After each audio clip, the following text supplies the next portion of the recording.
¿Te imaginas morir? Imagina el día en que se te vayan las luces. No sabes cuándo pasará ni por qué, solo sabes que tarde o temprano te va a tocar. Si creemos que la conciencia desaparece junto con la actividad cerebral, entonces no hay mucho de qué preocuparse. Pero, ¿qué pasa si la conciencia trasciende aún más allá? Piensa en tu vida. Cuidaste a tu familia, amaste a tu prójimo y ayudaste a los pobres. Pero en cuanto llegas al cielo, jejeje, espera, ¿quién eres tú? Ese no es Jesús. Entonces Dios te dice que su nombre real es Vishnu, que la religión verdadera es el hinduismo y que toda oración que hiciste a cualquier otro dios fue en vano, porque él nunca te escuchó. Ahora tu destino no es el cielo ni el infierno, sino un eterno ciclo de reencarnación determinado por el karma. Pero eso te frustra mucho, no lo aceptas y le preguntas a Dios, ¿cómo se suponía que ibas a ver todo eso? Y Dios te responde que él tampoco sabe, pero que llevamos mucho tiempo haciéndole esa misma pregunta. Pero, ¿cuánto tiempo es eso?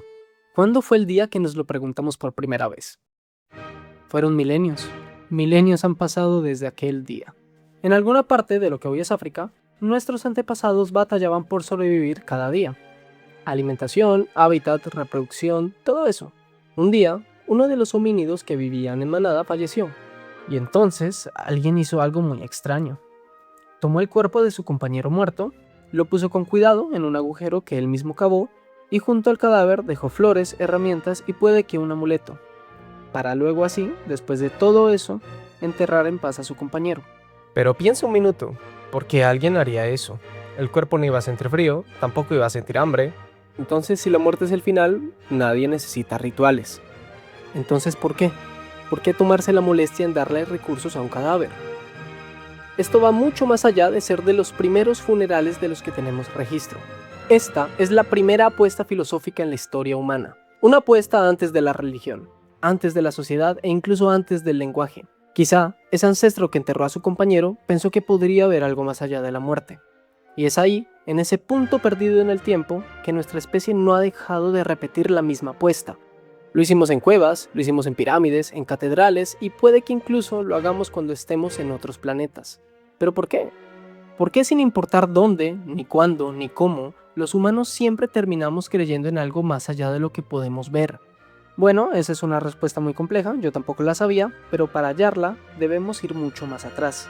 Antes de cualquier iglesia, antes de cualquier templo y de cualquier rey, incluso antes del mismísimo Dios.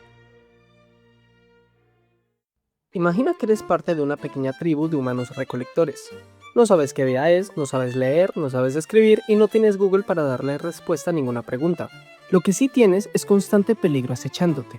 El bosque, la noche y de vez en cuando la muerte de alguien cercano. Y la muerte, para tu cerebro, es un problema que se contradice a sí mismo. La muerte no es un problema emocional. Bueno, a veces sí. Es más bien un problema técnico. Y para explicarte esto necesito que tengas en cuenta la palabra agente. Un agente es cualquier entidad a la que nuestro cerebro le atribuye estados mentales. Por ejemplo, intenciones, deseos, metas y creencias. Es decir, cualquier cosa que parezca tener una mente propia. Va más allá de un objeto físico que se mueve. Es algo que parece que actúa con algún propósito. Las personas somos agentes sociales. Tenemos intenciones, tenemos planes, proyectos y personalidades que se han construido a lo largo de los años.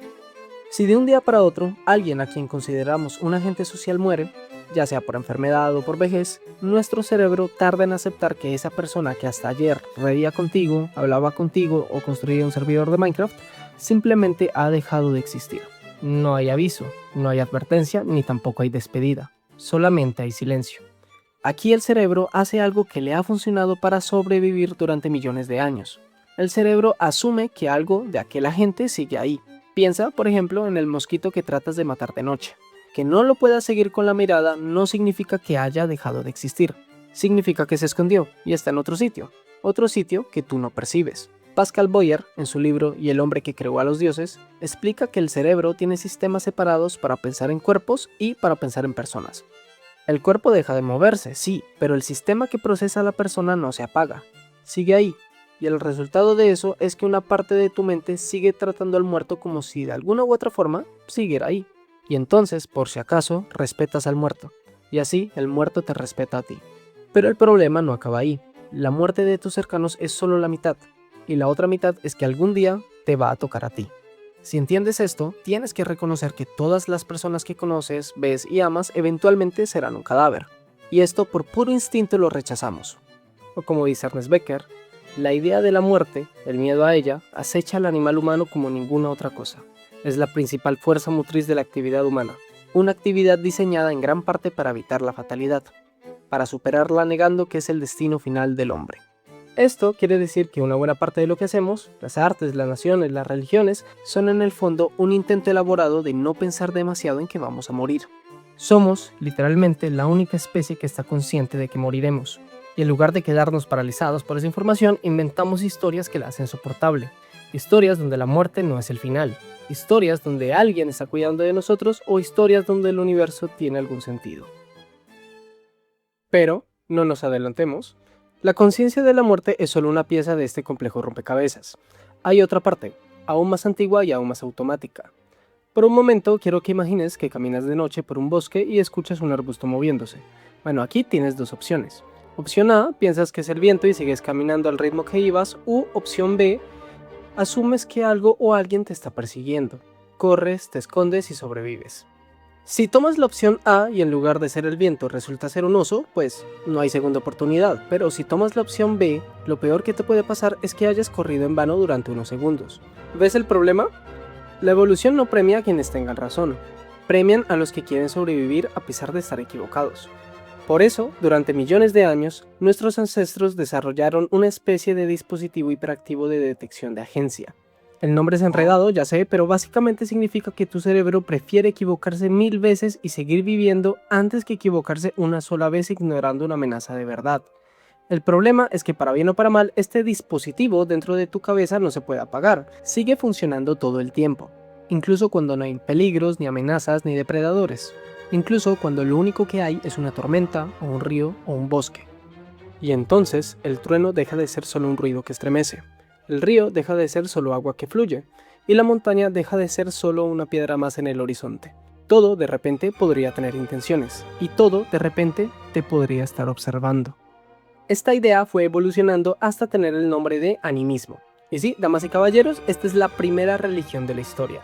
No hay templos, no hay libros sagrados, ni sacerdotes cobrando diezmo, solamente hay un mundo donde todo, el viento, el fuego, la roca, la sombra, absolutamente todo podría tener algo parecido a una voluntad, como una conciencia. Era un mundo saturado de significado. Ningún objeto era solo un objeto.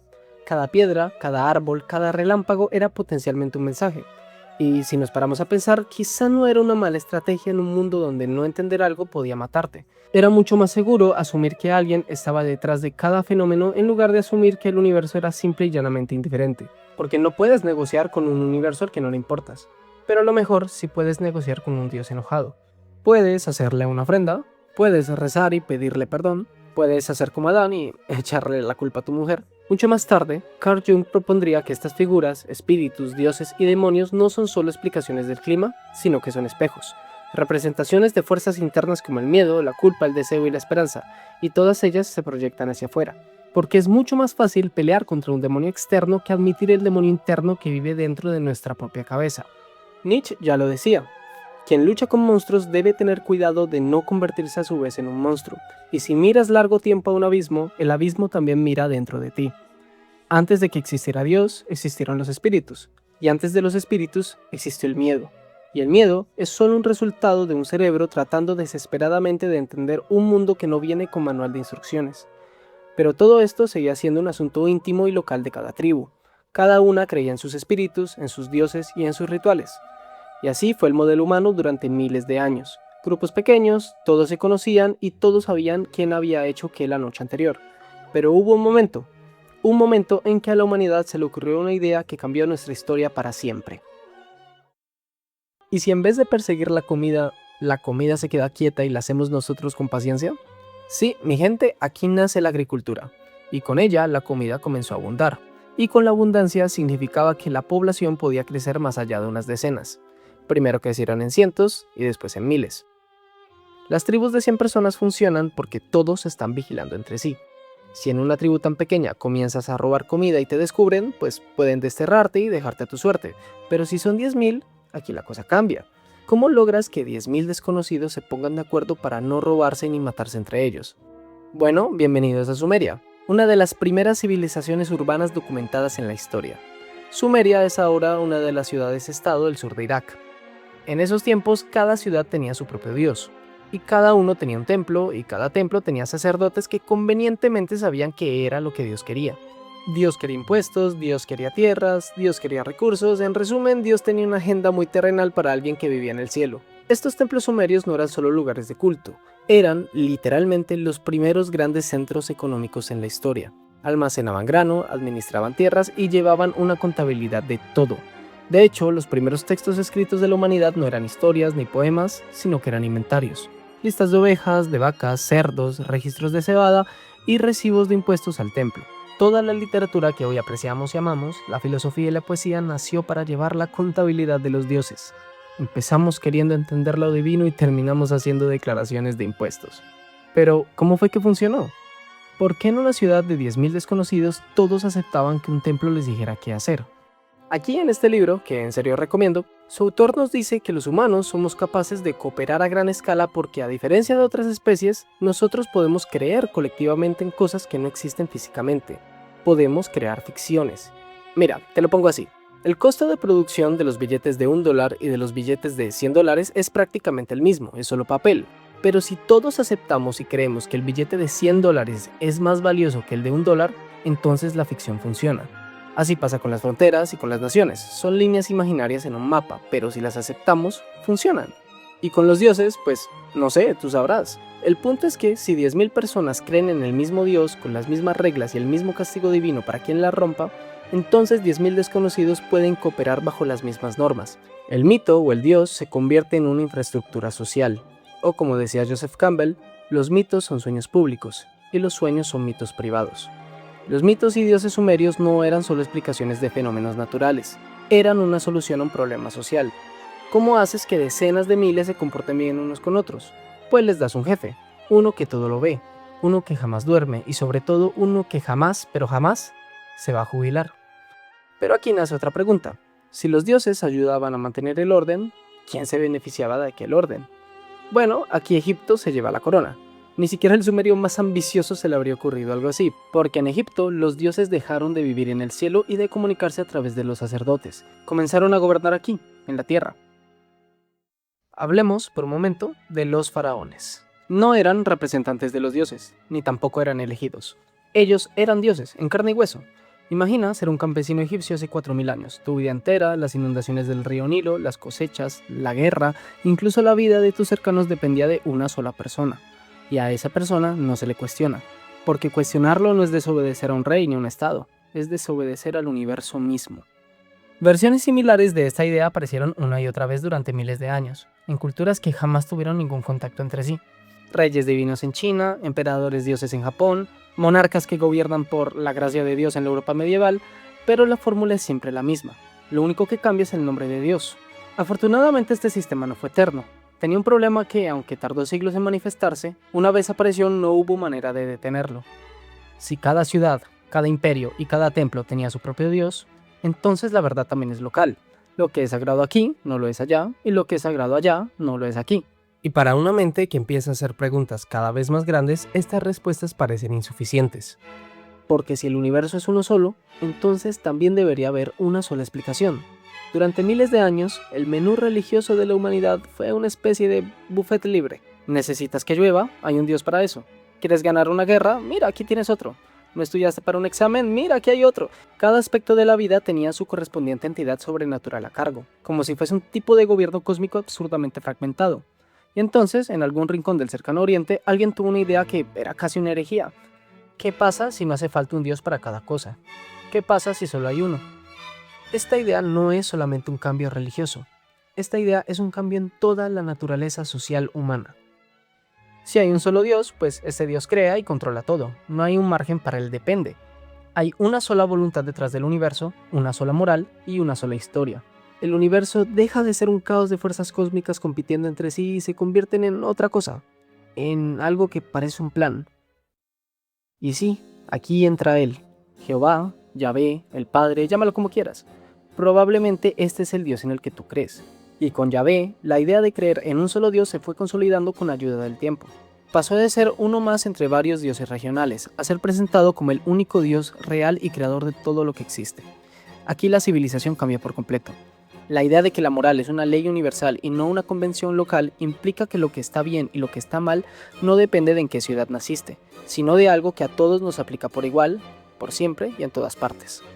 De esa semilla, reinterpretada, transformada y expandida, surgirían las dos religiones más influyentes en la historia humana. No hablaré a detalle del cristianismo ni del islam, pues porque eso da para un video aparte, pero sí nos interesa entender por qué solamente estas dos fueron las que se expandieron por continentes enteros, mientras que otras desaparecieron. No fue al azar. Las religiones que ganaron, cristianos y musulmanes, comparten entre ellas que abandonaron la idea de pertenecer a un solo pueblo, a una sola etnia o a una sola cultura. Se convirtieron en creencias cada vez más globales. En sus primeros siglos, el cristianismo transformó una creencia de origen local en una religión universal, abierta a personas de cualquier cultura, idioma o tradición.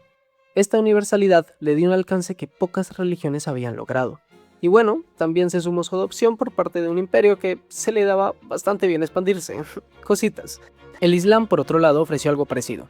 Un mensaje universal, una estructura clara y una expansión ideológica que combinaba fe, comercio y también conquista, conectando religiones que iban desde la península ibérica hasta el sudeste asiático.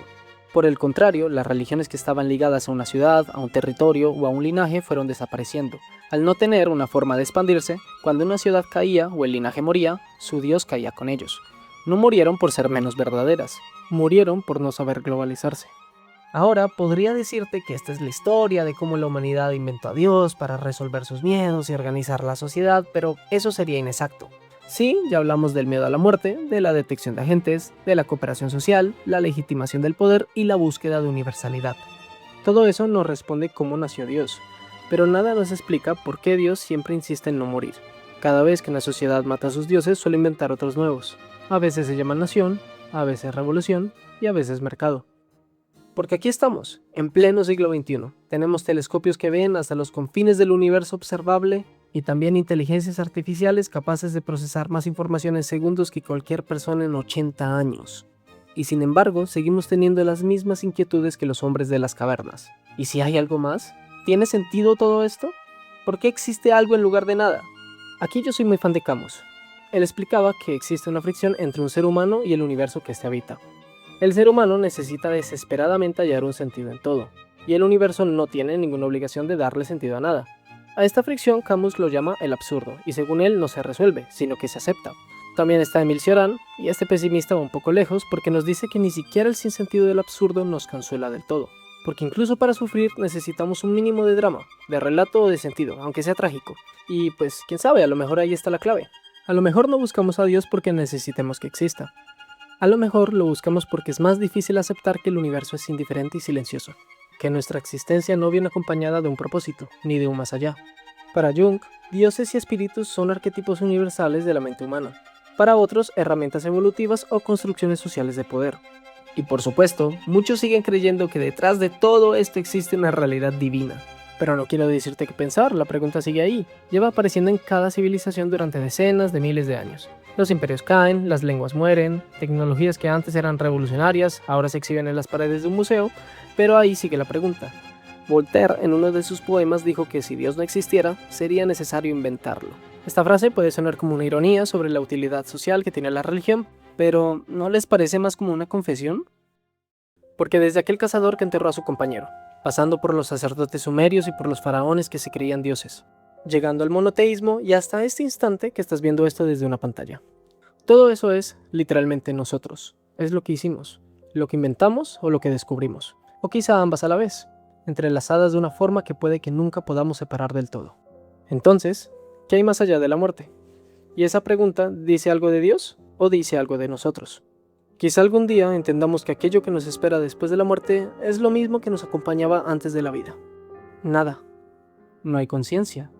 No hay existencia. Solo el mismo silencio cósmico del que venimos y al que, eventualmente, tarde o temprano, regresaremos.